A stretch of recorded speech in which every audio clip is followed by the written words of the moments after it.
This is like a war. So let's come back to war. There's conscientious objectors to wars. What happens if you're against a certain war? Vietnam War, World War I, tar and feather comes from what we did to people that were conscientious objectors in the Revolutionary War. So I think when things get to be wars, patriotism kicks in, and you end up with the leader of the country saying it's your patriotic duty to buy the bonds and to own the currency and to sell your foreign currency, right? So I think we get some of that.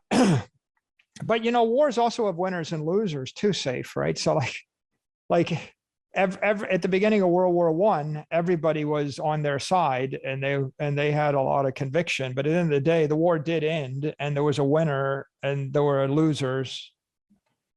I mean, everybody struggled, but I think that here, what we see is this this conflict. But I think it's important. It's important if you want to be effective. If you want to be effective and maintain your sanity and not get distracted, it's important to frame the war as the conflict between currencies and the conflict between assets. And ultimately, the struggle is the dollar versus the peso and the lira. And that's nation states jockeying with each other. And ultimately, there's going to be a call, to the State Department by the president of a country saying, we don't like the digital dollar circulating around here. Stop it, right?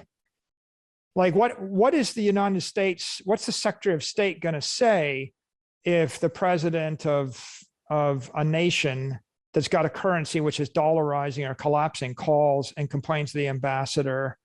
And that's going to become a geopolitical thing, right? Maybe we don't like that, but leave that. That's above our pay grade, right? Like it's better for Turkey and Argentina and Brazil and Venezuela to work it out with the United States and the diplomats in Foggy Bottom is how they want to deal with that currency issue.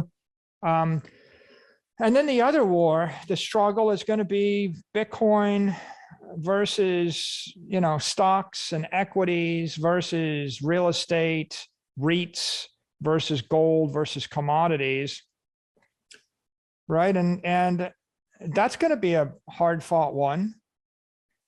And there's $100 trillion at stake in both of those struggles for the next decade, right? That's going to play itself out. But if you really think of it like that, then if you want to be effective, let the diplomats sort through the issue of currencies, right? That's their job.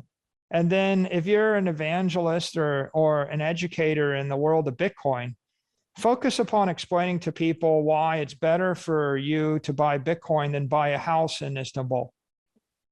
It's better to buy Bitcoin than buy a bar of gold, right?